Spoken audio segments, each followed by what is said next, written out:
ሎምባርዲን ወደ ራሷ ካረገች በኋላ ሌሎች ስቴቶች እነ ሞዴና፣ ቱስካኒ፣ ፓርማ፣ ፒድሞንት፣ ሳርዲኒያ ተቀላቀሉ። ስለዚህ ጣሊያን ምን እየሆነች መጣች ማለት ነው? ሰፋ እያለች መጣች። የኢታሊያን ዩኒፊኬሽን የሚመኝ ታላቅ ፓትሪዮቲክ ሰው ነው። ማን? ካውንት ካሚሎ ዲ ካቮር። ይሄ ዩኒፊኬሽን ቀላል አይደለም። በጣም ከባድ የሆነ ፖለቲካል ባትል ነው። ይሄን ከባድ የሆነ ፖለቲካል ባትል ለማሸነፍ አንድ ሰው ምናምን ላይችለው ይችላል። 1815 ላይ in this particular period Italy was the terms of the Vienna Congress. Italy was divided into different states.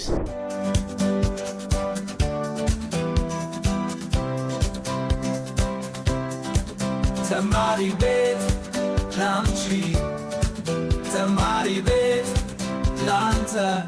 እንዴት ናችሁ ተማሪዎች?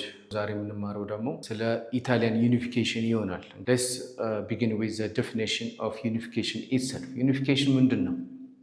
ሲምፕሊ ዩኒፋይ ሆኑ ለማለት ከዛ በፊት አንድ ነበሩ ግን መሀል ላይ ተበታትነው ነበር እንደማለት ነው። Therefore Italy actually was a peninsula that is inhabited by people who speak similar language, Italian language, and starting from the Roman period, this area was historically rich and a powerful area, but in history it was divided into different smaller states. ስለዚህ ይሄ ተመሳሳይ ጣሊያንኛ ቋንቋ የሚናገር ህዝብ ወደ አንድ መምጣት አለበት፣ ወደ ነበረ ታሪኩ ቀደም ታላቅ ታሪኩ መመለስ አለበት የሚል ሀሳብን አንስተው የተነሱ ሶስት ሰዎች የሰሩት አንድ ዲፕሎማት፣ አንድ ወታደርና አንድ ፖለቲሽያን ሶስቱ ተገጣጥመው የፈጠሯት አገር ናት ማለት ነው። እስኪ እናያለን። ስለዚህ ዩኒፊኬሽን ማለት ምን ማለት ነው? the coming into unification or together of states that belongs to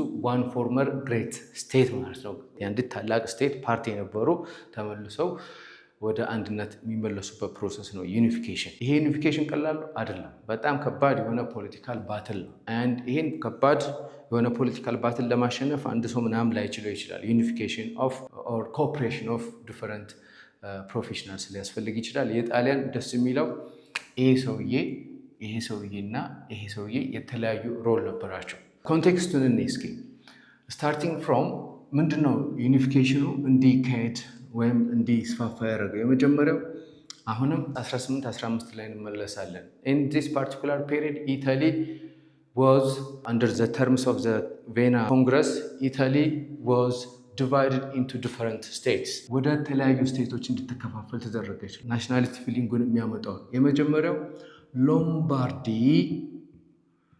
and ቬኔሺያ። እነዚህ ኖርዘርን ስቴቶች ናቸው፣ የኢታሊያን ኖርዘርን ስቴቶች። በማን ስር ነበሩ እነዚህ? በኦስትሪያ። ከዛ ቀጥሎ እነማን ይመጣሉ? ሶስት ስቴቶች ሚድል ኢታሊያን ስቴትስ፣ ሞዴና፣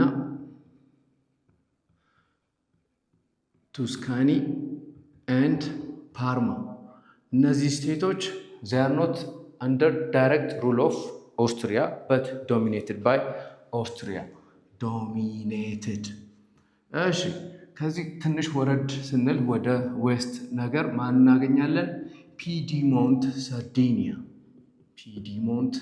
ሳርዲኒያ። አሁን ይችን ስቴት ነው የምንከታተላት። ፒዲሞንት ሳርዲኒያ was the only independent state that was ruled by its own local rulers. ከዛ ትንሽ ወደ ሳውዘርን ኢታሊ ስንሄድ ማን እናገኛለን? ሲሲሊ እና ኔፕልስ እናገኛለን። እነዚህ ሁለቱ they are not directly controlled by Austria but they aligned themselves Austria ከኦስትሪያ ጋር የሆነ የሚቀራረቡበት የሚደጋገፉበት መንገድ አላቸው። አንድ መጨረሻ ላይ ሮም was under the control of the Pope. እንደዚህ የሆነ ጂኦግራፊካል ዲቪዥን ነበራት። ናው ይሄንን የጣሊያን መከፋፈል 1815 ላይ ዲቫይዝ ያደረገው የኦስትሪያው መሪ ሜተርኒሽ ይባላል። ከዛ ግን ያልተመቻቸው ኢታሊያን ፒፕል ነበሩ ወይም ኢታሊያን ያንግስተርስ ነበሩ እና እነዚህ ኢታሊያን ያንግስተርስ ምን የሚባል ግሩፕ የሚስጥር ማህበር መሰረቱ? ካርቦኔሪስ በከሰል አውጪዎች የተቋቋመ የሚስጥር ማህበር ነው። and it aspires to unite Italy። ከነዚህ ሰዎች መካከል ከካርቦኔሮች መካከል ጁሴፔ ማዚኒ የሚባል ሪፐብሊካን ሰው ነበር። ይሄ ሪፐብሊካን ማለት ምን ማለት ነው? በዲሞክራሲ ሀሳቦች የሚያምን ሰው ማለት ነው። ስለዚህ አመቺ ሁኔታዎችን ሲጠብቁ ቆይተው ያቺ አመቺ ሁኔታ መቼ ትመጣለች? 1848 ላይ ትመጣለች። 1848 ላይ ምንድነው የሆነው? ብዙ የአውሮፓ ሀገሮች ላይ ምን ተካሄደ? አብዮት ተካሄደ። ወይም ያለውን የመንግስት ስትራክቸር የሚቃወሙ ብዙ አመጾች መካሄድ የጀመሩበት ጊዜ ነበረ። ጣሊያንም እንደዚሁ ከዛ አላመለጠችም። ያችን ኦፖርቹኒቲ ተጠቅመው ጁሴፔ ማዚኒ እና ሌሎች ሪፐብሊካን ሮምን ለመቆጣጠር ጥረት ያደርጋሉ። ሮም እንግዲህ በማን ቁጥጥር ስር ናት ተባብለናል? ሮም ወዝ ሮልድ ባይ ዘ ፖፕ ወይም ፓፓል ስቴት ናት። ስለዚህ ተሳካላቸው። ቢያንስ ለ3 ወር ያክል ሮም ወዝ አንደር ዘ ኮንትሮል ኦፍ ማዚኒ ኤንድ ዘ ሪፐብሊካንስ። ይሄኔ ማን ጣልቃ ትገባለች? 1849 ላይ ፈረንሳይ የካቶሊኮች ጋርዲያን ነኝ በሚል ሂሳብ ሪፐብሊካኖችን ከሮም አስወጥታ ፖፑን ወደ ስልጣናቸው መልሳ የሮም ከተማን እየተቆጣጠረች 1849 ላይ ሮም ላይ ትገባለች። ይሄ እንግዲህ የራሱ የሆነ ዳይናሚክስ ስለሚኖረው እንዳትረሱት። ከዛ በዚሁ ዓመት ላይ ጀምሮ ከ1848 ጀምሮ ደግሞ ወደ የት እንሄዳለን?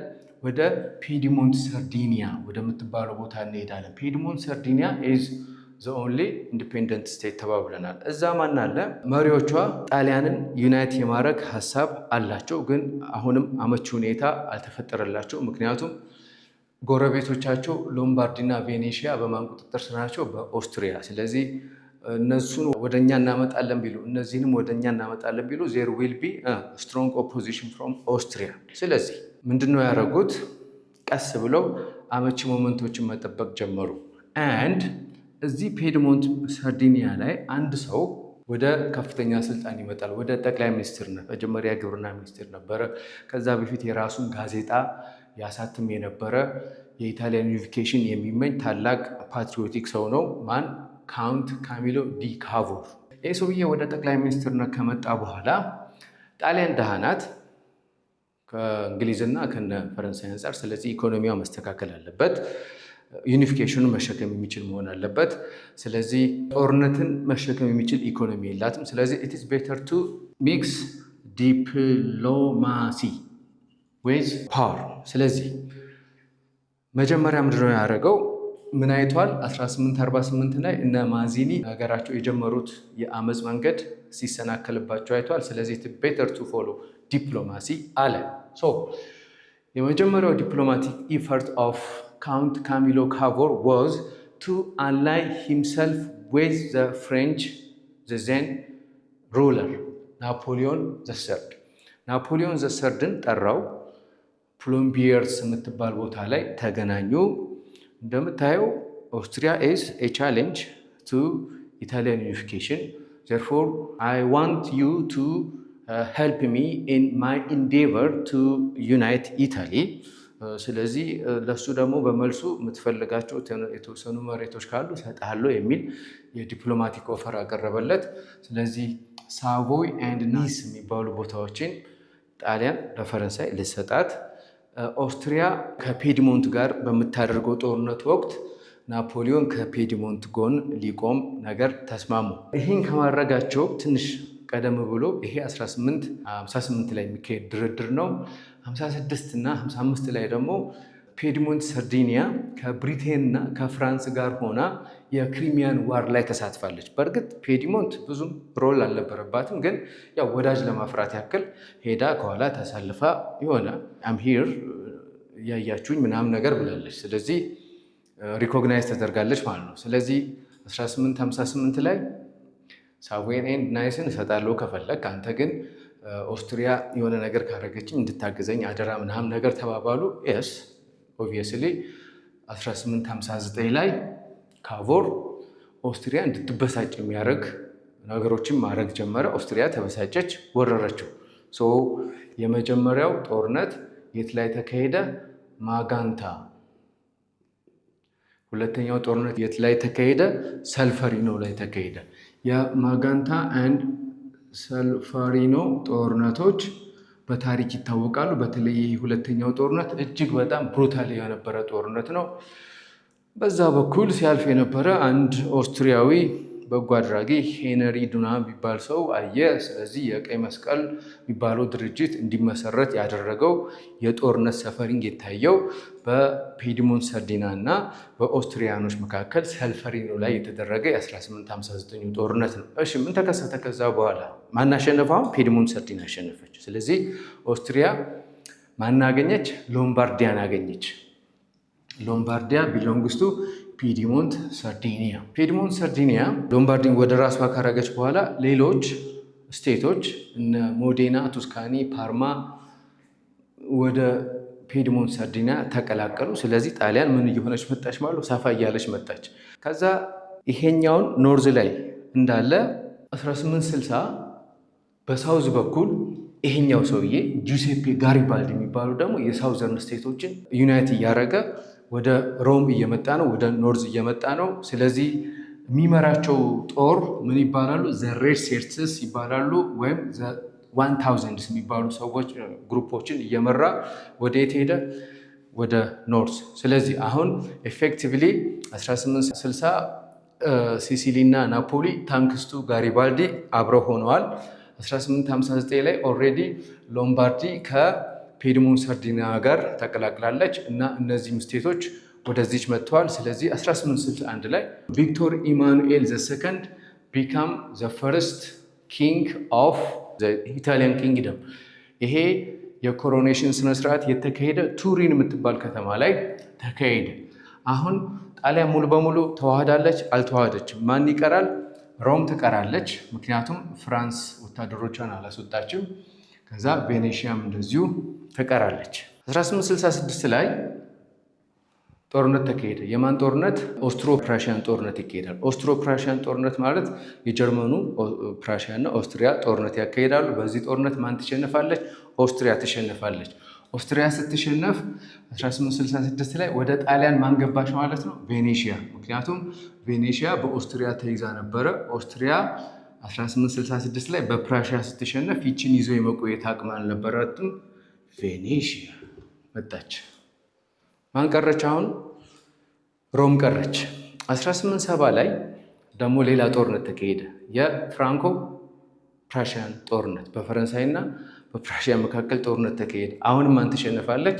ፈረንሳይ ትሸነፋለች። ፈረንሳይ ትሸነፍ፣ ሮም የማን ፓርት ትሆናለች? ኦልሬዲ ዩናይትድ የሆነችው የኢታሊያን ኪንግደም። ስለዚህ አሁን ሙሉ በሙሉ ጣሊያን ተዋህደች ማለት ነው። ዛይን 1871 ላይ ሮም ቢካም ዘ ካፒታል ሲቲ ኦፍ ዘ ዩናይትድ ኢታሊያን ኪንግደም ሪፕሌሲንግ ቱሪን። መጀመሪያ ቱሪን ስለነበረች አሁን ሮም ዋና ከተማ ሆነች። በዚህ መልኩ የጣሊያን ዩኒፊኬሽን ተጠናቀቀ። ሃዌቨር ስቲል ትናንሽ ከተሞች፣ ትናንሽ መንደሮች ትሬኒቶ ኤንድ ትሪስቲ የሚባሉ ስቴቶች ነበሩ፣ በኦስትሪያ ቁጥጥር ስር የነበሩ። እነሱን ካላስመለስን ሞተን እንገኛለን የሚሉ ናሽናሊስት ፊሊንጎች አሁንም ጣሊያን ውስጥ እያደጉ ሄዱ። ይሄ በታሪክ ውስጥ ምን ይባላል? በፖለቲካል ሳይንስም ኢሪዴንቲዝም፣ የአባቶች ርስት ነው ማስመለስ አለብኝ ብሎ ናሽናሊስት ፊሊንግን የመቀስቀስ ሂደት ኢሪዴንቲዝም ይባላል።